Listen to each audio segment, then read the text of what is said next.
this is Sally, and today I'm going to be showing you how to mix and match fabrics. Originally I was going to only be popping out the front of here and changing the top. He's changed his mind with the back and the front of this project, and then the seats.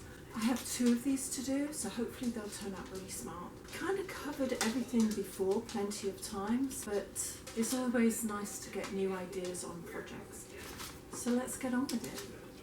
Now usually there's a screw that goes down on one of these brackets that goes into the chair seat, but in this case I've just got to undo each of these little brackets. I'm going to leave it in situ on the frame because I don't need to take that off. Screw that one in, that one's loose there. I will put the little screws into a small bag so that I can not lose them. I haven't seen them put in brackets. It'll take a little minute to undo all of them. Now this chair has turned out to be a little bit awkward, and I actually have to remove this back. It's got 2 little plugs. All I'm going to do is use my Allen key to undo this. I need to put that somewhere safe and then work on the other one. There we go. They just pop out. And again, I'm going to just remove this bottom one. Then all I'm going to do is undo these. There's one on the back here, but I'm just going to take the whole back off of here so that I can get the seat out. Sometimes chairs aren't as obvious as others. And again, I am going to make sure that these are put in a safe place so I don't lose them. Then all that should happen is this comes apart like this. Push the chair seat down as I go. Daisy. There we go. I'm going to take the bottom cloth off. That's just going to take a little minute to get done.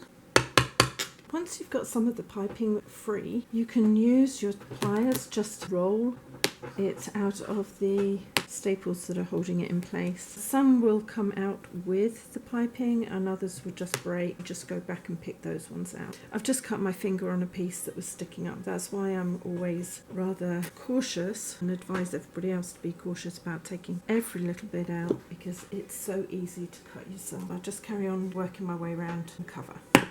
I've made sure all those pesky little staples are out, but I have a problem with this. What has happened is the foam, as it's been used over the years, it has come through and eventually it will cut along here and cause problems. There's nothing really wrong with the foam. As I rub my finger over there, it's not pilling, it's not turning into anything else. I don't really want to replace the foam. It's really not that badly used. It's been stuck down. Try not to wreck the foam if you have to do this to your seats. As you can see, it's cut all the way through here. I'll remove this too. The webbing is still okay. I've just attached the fabric below these webs and I'm pulling it across, and I will do the same on this side because I want to be pulling it away from there to here as much as I can. Then I want to be pulling it out from here and away from there, so you're kind of pulling it in that direction as you go along. And now I'm going to do it the same in the other direction. The same along here. I'm not going to pull it too far because I really want to be pulling it that way as well. So I'm going to judge where the center is and pull it slightly. And if you want to, you can put a fold on it. That won't matter because it will be underneath all that foam. And I'm going to work to the other corners. I'm going to just spray like that. A good way of doing this is that will fit back into the slot there, and this will just fit back on and into place. While I still have this upside down, there's no markings as to where the centers are, so I am going to work out where all these are. That is 22 inches, which would take it to 11. So I'm going to put that mark there. I'll check that before I'm finished. The same on here. Oh, that's 15. Half of 15 is 7.5. That will go here. Half of 21 is 10.5. So I'm going to put a mark here halfway from front to back, and the same on this side. Line those 2 marks up and extend the line out. Now I've used this fabric on another project, and this is for the same gentleman. If I look down this fabric, it has a bit of chenille on it. If I look this way down, it is light. If I turn it the other way, it is dark. I know that if it's light going down, that is the right way. I am going to wriggle it because it's cut into a shape that's going to fit. That will go under once it's pulled in. I work out where the middle is before I cut it, and then just make sure that that's where I want it to be. I think I want the middle to be there actually. I'm just going to check And there's my center. I like where the pattern is on the front. I'm just going to bring my hand across and secure here. This is going to be my straight line. I think that's far enough in. It brings the dacron in without leaving a ridge. It's nice and firm. I can take this one out in a minute. I'm going to push my fabric all the way to the back like that. And again, bring it as firmly as I can. I'm going to just secure that there too. I think this is my center. I'm just going to take that out on both sides like that and tip it over. And I need to take some of this dacron out because it's too big. And I do that by pulling the dacron up and then just cutting around in a straight line. Now I'm going to pull it into place. It looks like this line is coming in towards this line here. I'm going to release that a little bit. And again, bring my dacron up and round quite firmly and cut. And bring this up and round. I will alter this a little bit, but not just yet.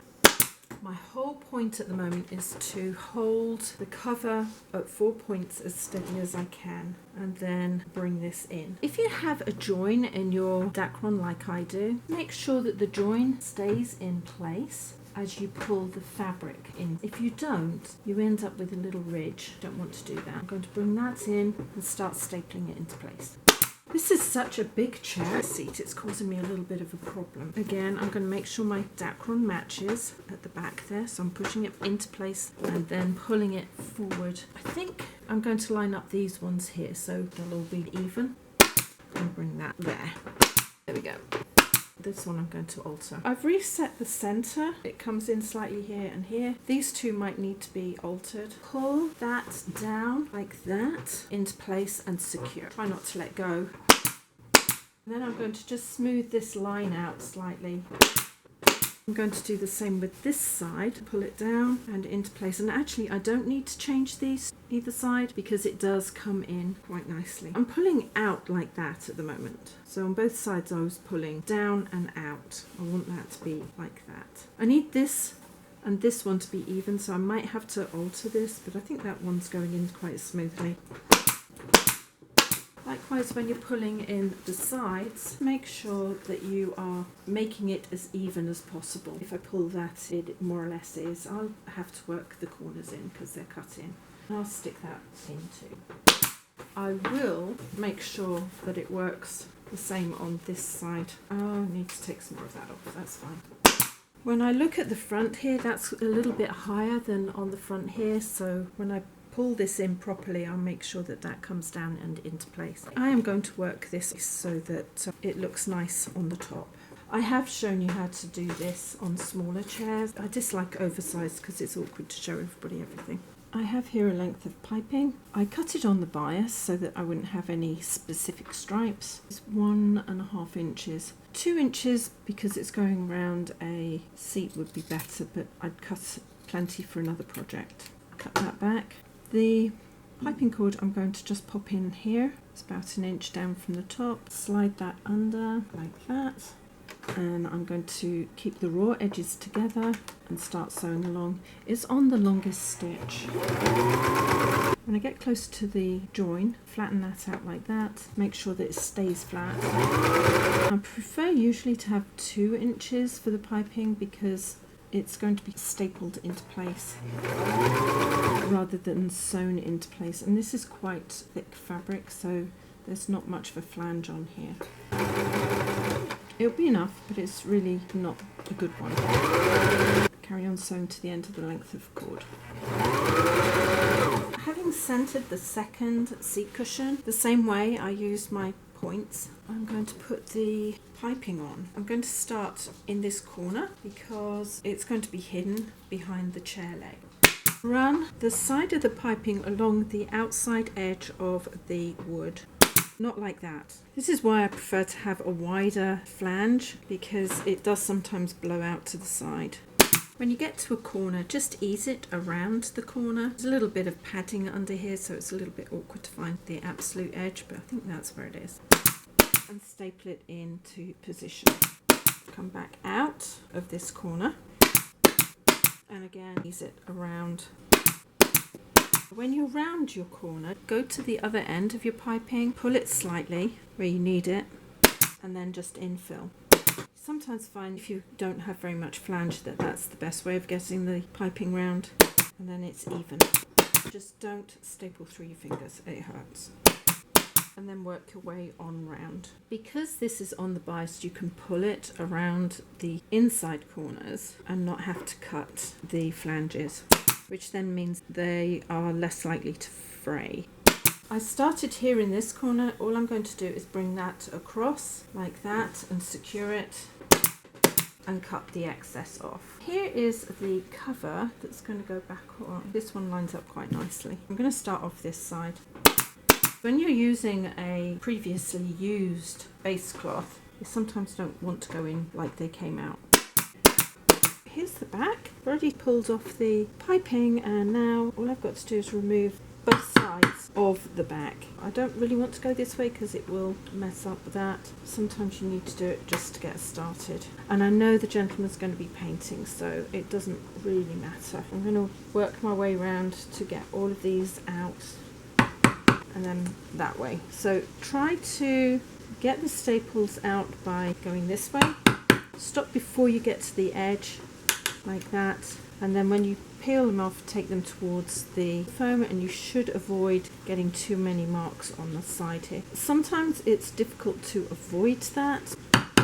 Sometimes you'll pull this up and the whole piece will come up with it, which is a bit annoying when that happens. I will work my way around. I've taken both sides of the back out. Please make sure you've got all of these, or as many of these staples out as you can. The back of my tack remover rested in there, and then just tap it so that I can knock anything down that's still sticking up, and occasionally in at the side there, just to make sure that there's nothing that can tear the new fabric. If you have a pattern that goes a certain way, this is when you want to make sure it's going the right way. Leaves tend to go up and flowers tend to hang down. Pop this into place. When I do a top like this, pull it over by about an inch at the top. I usually do the points on the compass, so there's north. Pull that down, south, west and east. The edge of this is going hard into the corner there, and then I'm stapling it down. There's still a good ½ inch to where the outside of the frame is. Pull this out a little bit tight, and the same here. Then I go into the other point, northwest, southwest, southeast. It doesn't have to be exact. Give it a little bit of tautness. I'm going to loosely cut around so there's plenty of room. Get rid of this extra fabric because I don't need it. And then I'll just carry on the midpoints. This one can be pulled out just a little bit. I'll do that in a sec. Fold that over. I want the fold just inside of that line. Go round. As I go round, I'll be folding the fabric over and into shape. If this was a dining room chair, I would put webbing, probably 2 pieces of webbing down and 1 across to stabilize it. But first of all, I would put a thin layer of wadding behind so you don't see the strap marks. But it isn't. It's an occasional chair, and I don't think the gentleman is going to be having it in a place that it's going to be used very often. So I don't need to do that. I've got this to go back in. This is the foam that was on top. I'm just going to bring the edge of the foam down to the corner like that and staple it in. It should hold. I'm going to make my way around. I'm not going to put too many in, maybe 1 every 2 or 3 inches. The school bus has just arrived, so the dogs have turned up. Foam is all into place. It's just an oomph in from the underside. You don't want it too far in, otherwise the staples might go through the back. Here's the cover, which I believe goes that way up. And just like I did underneath, see if I can get that mostly up and down. I'm going to just pull it in at the top here, and again at the bottom. It should be just inside here, so I should feel the outside of the ridge against there and pop that in. Now these I'm going to have to move, I should imagine. I usually do. And then the other 2 points either side. That's just to hold it. It's not going anywhere. I'm going to start from the top. Now as I pull this down, you'll see that there's at least an inch there. So I'm going to take this out and I'm going to start pulling it into place. I'm going to pull it slightly this way so I get the corners in. They're not really the corners, but the outside here. Carefully take this one out. and I'm going to pull this one up slightly so that it's in place. I don't want to be pulling it too much because I'm going to be pulling it down in a minute. Make sure it goes even. I'm going to pull out to this area, which is halfway between the two, and I'm pulling from here out, and then I'm going to infill, each time pulling out. I'm hoping not to get any wrinkles in. Now there's a little bit of rippling there, which I don't think I'm going to get all of it out because it's pushing this way. So I'm going to take this one out here, and I'm going to pull it just slightly, so it's about 1/2 inch out from where it was originally put. And again, I'm going to just pull out here and work towards there, nice and evenly. Pull this one out, and when I pull that one out, that is also about 1/2 inch. And then infill, and again this way. Might have to take this one out just to pull it. I think this one, and then it will go in nicely, and then I'll start on the next quarter and finish round. I'm going to start on this side. It can come over at least 1/2 inch. This fabric's a little bit awkward to work with because it's embossed, which means it shows up and stretches in different ways as I'm putting it in, but it does go in quite nicely once you've worked on it. I have found with this that if I'm not careful, it kind of twists slightly, but once I've got everything where I want it to go, it goes in nicely. Now I have actually gone around this twice, and I'm going to cut this and cut around so that the fabric is within the area that has been allocated for it. Take your time when you're doing this, you don't have to rush. But you want all the excess fabric taken out, and if you do it to the level of the side of the chair frame where the indentation comes out, you should have plenty of fabric to be able to be pushed into that corner. Also, if you do it this way, you shouldn't cut the wood as you go round. It only takes a little minute to go all the way around. And if it's too long in places, you can always go back and trim it back. You don't want any of this fabric to be showing underneath the trim. I'll just finish this off. My friend has requested that I put rope trim on, which means that I'm going to cover the join. I'm going to just pop that there and secure it too. It's a little bit further in, but that will be fine. Now the next part of the process is to cut off some of the flange because I don't need all of that on there. I will keep it sewn in place because it keeps the rope in its tight form. If I undo the stitching, it will just unravel. It will still be round, but it just unravels slightly, and I don't want that to happen. I'm just cutting that back. Just do it very carefully. So what's left is about equal distance either side of the stitch line. I'll do that a little bit further up, probably a good couple of feet. Pull this back here and start gluing on the outside edge like that. Just a few inches. Place the band side down in the glue, starting about halfway through there. Roll the raw edge of the band into the glue, so it should all be nicely glued in, like that. I'm going to make my way all around here. By pushing the raw edge of the band in first, you should catch any loose ends, so they shouldn't be sticking out anywhere. Do it in small sections. So I'm just going to pull this in and cross it over by about 1/2 inch. Cut that off. I'll tape that end up so it can't unravel. Now when you get to within an inch of the fabric that folds over, that's when I cut the two ends to meet. Pull that back and cut that, and I will finish this coming into here. I also put some glue on the end so that will hold, and the same with this end, just a little smidge. Now comes the intricate part because that has to come over. Fold that over, and I'm going to cut about 1/2 inch away. Then glue across here, and then fold it. Gets a bit hot on your fingers, but fold it as far as you can underneath. There we go. Push it under with your fingernail if you can. It should be quite tight on there. That will hold both ends of the rope in place. The join's round about here. It's a little bit off, but it should be fine. And this is about 1.5 inches long. The other thing to do is go back, and if you find any lumps of glue that's along here, just pinch it out. There's usually a few bits because it squeezes between where the rope is. I'll let that set up. There's a dowel here and on the other side, so I'm going to guide that into place. There. And with luck, it will automatically go in here as well. It does tend to fall out before I've got everything back in, because the seat doesn't want to go into position yet. So once the seat is in position, it will go in a lot better. Now once everything is in position, which I'm hoping will stay, I can start screwing these in to the corners, and it will just carry on pulling everything into place for me. There we go, there's that side. And I'll put one in that side. I think this one's out. Might be why that's not going in there. It takes a little bit of manoeuvring to get everything done. There we go, I think that's in. But you need to put the base in first and secure it in the right place. And make sure you put all of the screws in, because if you don't, you're not going to have everything lined up for the top. This holds it so you can move the chair around. It also makes sure that the dowels go in properly. And you don't want to cross thread them, so really make sure they've gone in properly before you start tightening them up. When I've done that, I'm going to pop these ones into the back next. And I'll put this one in the top, screw it until I can get it to bite and it won't come out. And then screw that in too until it's tight. Quarter turn on there, and then replace the cover for it.